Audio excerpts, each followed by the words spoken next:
Bienvenidos al Mundo Ahora. Vamos a seguir contándoles aquí todas las noticias internacionales. Yo soy Rodrigo Sedano, acompáñenme. En Chile, los equipos de rescate ya han encontrado todos los cuerpos de los 5 mineros atrapados en la mina del Teniente, el mayor yacimiento subterráneo de cobre en el mundo. En total, suman 6 los muertos tras el derrumbe del jueves. Y miles de seguidores del expresidente brasileño Jair Bolsonaro marchan este domingo en las calles de Río de Janeiro. Protestan por el proceso judicial en contra del ultraderechista acusado de presunto intento de golpe de Estado tras las elecciones de 2022. Y en Gaza, Israel ha matado al menos a 40 personas este domingo, incluidos 27 que intentaban llegar a los puntos de distribución de ayuda. Además, otras 6 personas habrían muerto de hambre, según el Ministerio de Salud gazatí. Comenzamos.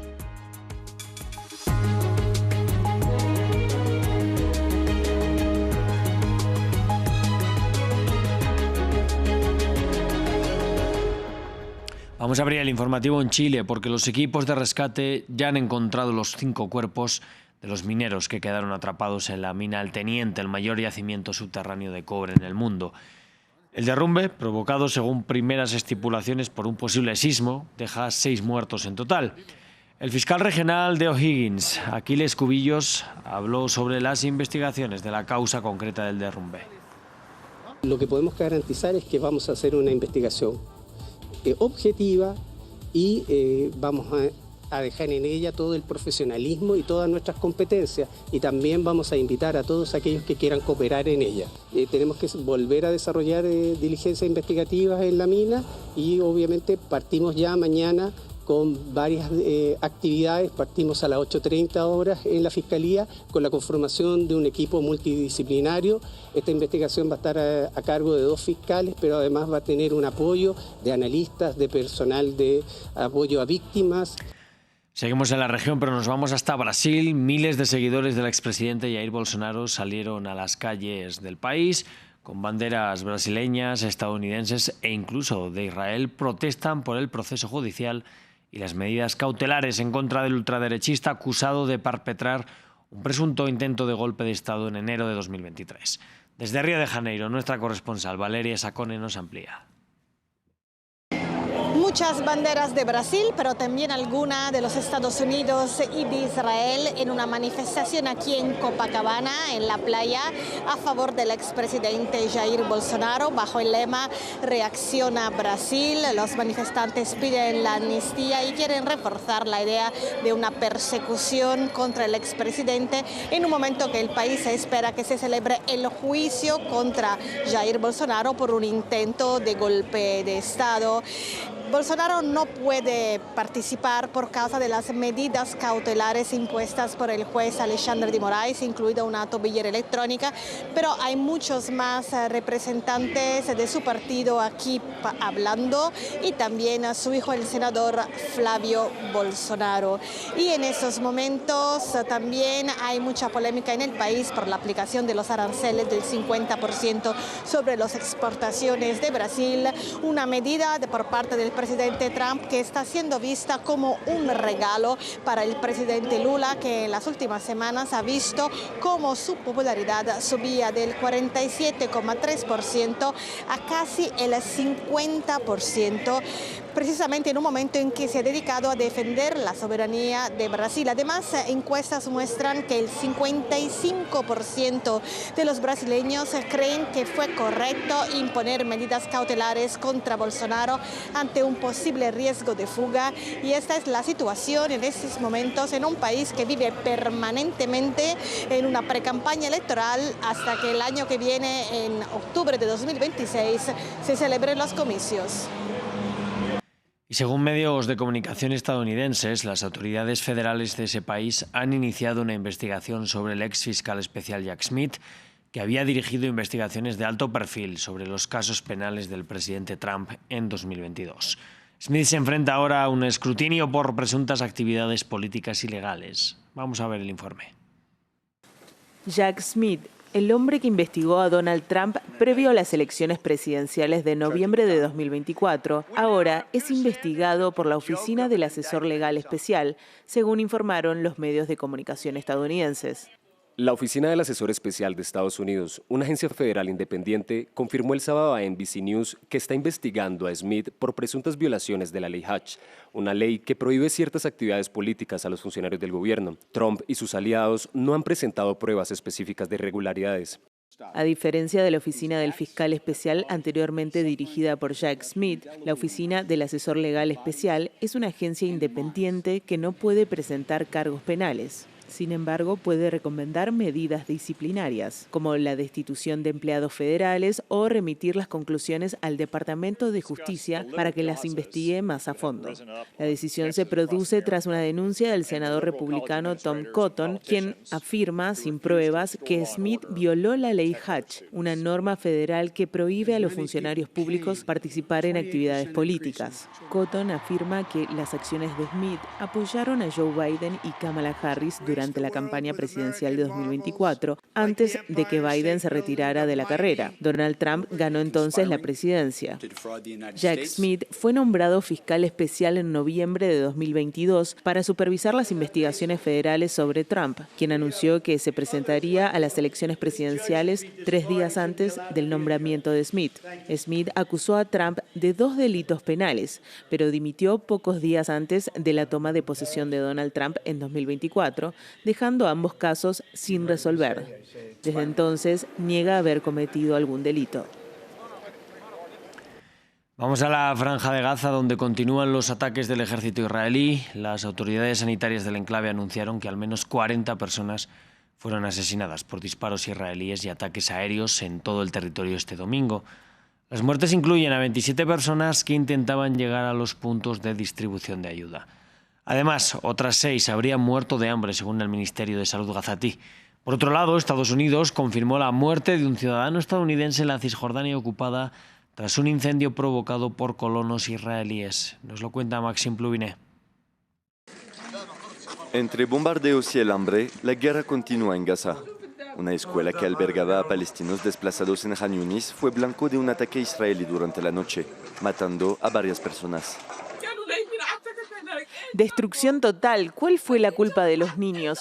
Los niños estaban durmiendo en la cama aquí. ¿Cuál era su culpa? No han hecho nada. ¿Qué te harán los niños? Los has quemado y no has dejado nada. Eran niños que querían dormir. Dormían con hambre, dormían sin comida ni agua. ¿Y luego morían? Otro ataque mató a un miembro del personal de la Media Luna Roja Palestina. Mientras tanto, pese al ingreso de ayuda humanitaria autorizada por Israel, otras 6 personas murieron de hambre y desnutrición en Gaza en las últimas 24 horas, según declaró el domingo el Ministerio de Salud del enclave. No hay harina, ni comida, nada. Nuestras vidas se han vuelto inexistentes y la muerte se ha vuelto más clemente que esta vida. Nosotros y los muertos somos iguales. Juro por Dios que tenían hambre, juro por Dios mueren de hambre, juro por Dios los niños mueren de hambre y las mujeres mueren de hambre. Jóvenes como flores caen de hambre, van a la muerte para conseguir una bolsa de harina. Las nuevas muertes elevaron el número de muertos por hambre a 175, incluidos 93 niños, desde que comenzó la guerra. Las agencias de Naciones Unidas dicen que los lanzamientos aéreos son insuficientes y que Israel debe dejar entrar mucha más ayuda por tierra y abrir el acceso al territorio para evitar una hambruna. Entre tanto, el primer ministro israelí Benjamin Netanyahu ha pedido también este domingo al Comité Internacional de la Cruz Roja el suministro inmediato de comida y atención médica a los rehenes. Desde el brazo armado de Hamás se ha asegurado que darán permiso a la Cruz Roja para asistir a los rehenes en su poder, siempre y cuando Israel establezca corredores humanitarios de forma normal y permanente para la entrada de alimentos y medicinas a la Franja de Gaza. Y en el sudeste de Siria, los habitantes que no han huido de la ciudad de Sueida denuncian la continua presión ejercida por las autoridades de Damasco, esto 2 semanas después del cese al fuego. La tensión sigue viva después de que grupos armados atacaran a miembros de las fuerzas de seguridad, matando a uno el domingo, según informó el canal estatal. La población, en su mayoría drusa, pide el fin de lo que llama el bloqueo por parte de Damasco. Vamos a verlo. Una larga fila de espera frente a una de las pocas panaderías aún abiertas en Sueida, en el sudeste de Siria. Algunos esperan aquí desde hace horas. Es un bloqueo. No hay combustible y recibimos harina en el racionamiento. Mira la multitud. Desde el fin de los combates se cortó la carretera principal entre Sueida y Damasco. Según el Observatorio Sirio de los Derechos Humanos, grupos armados afiliados a las autoridades de Damasco obstaculizan la circulación. El gobierno culpa a los grupos drusos. Además de los alimentos, la electricidad y el agua potable escasean. Según los testigos, las milicias beduinas atacan las redes de abastecimiento de agua y destruyen los pozos de agua. Mucha gente sufre. Algunos vienen de varios vecinos hasta aquí para buscar agua.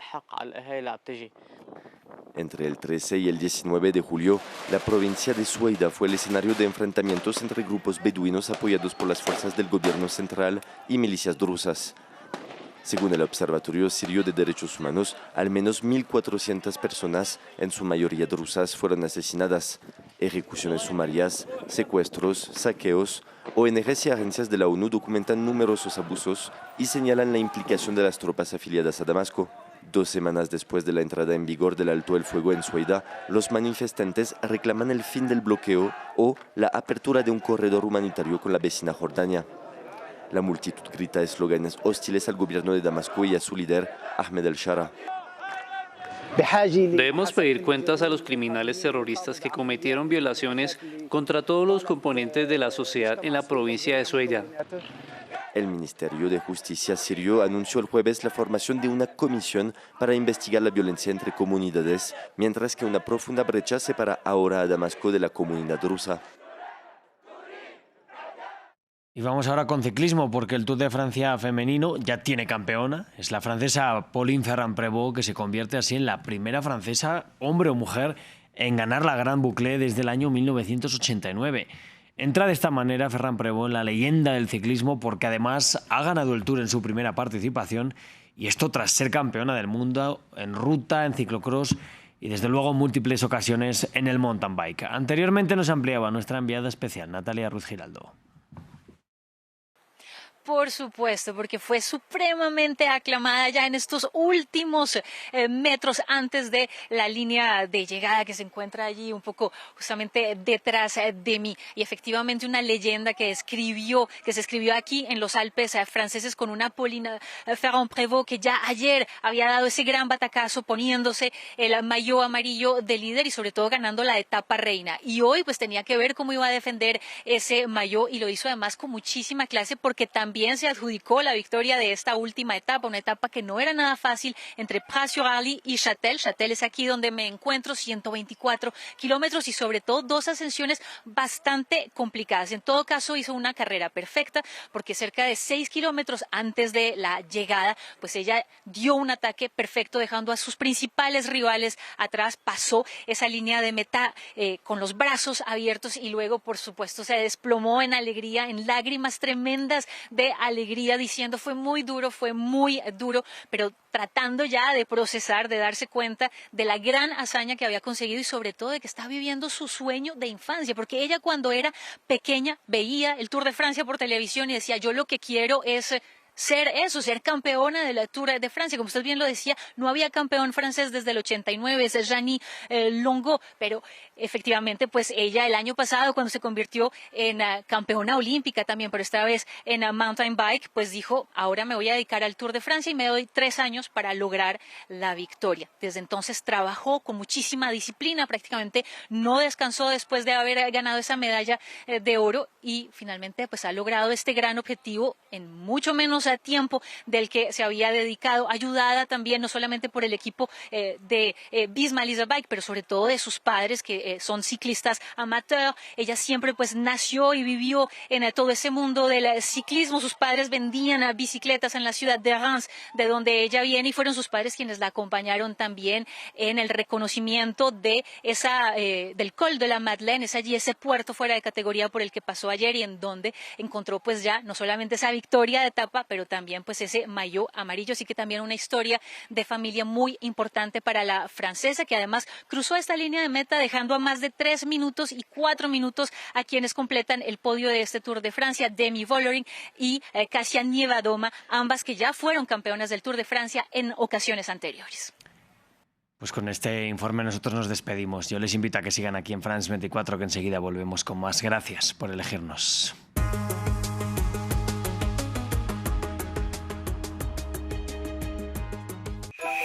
tesoros por conocer, testigos de una historia milenaria. Descubra los monumentos, los oficios tradicionales y el saber hacer que han contribuido a dar forma a Francia. Un viaje inolvidable para conocer a las personas, los oficios y las regiones que hacen brillar a Francia en el mundo. Esto es Francia, en France 24 y France24.com.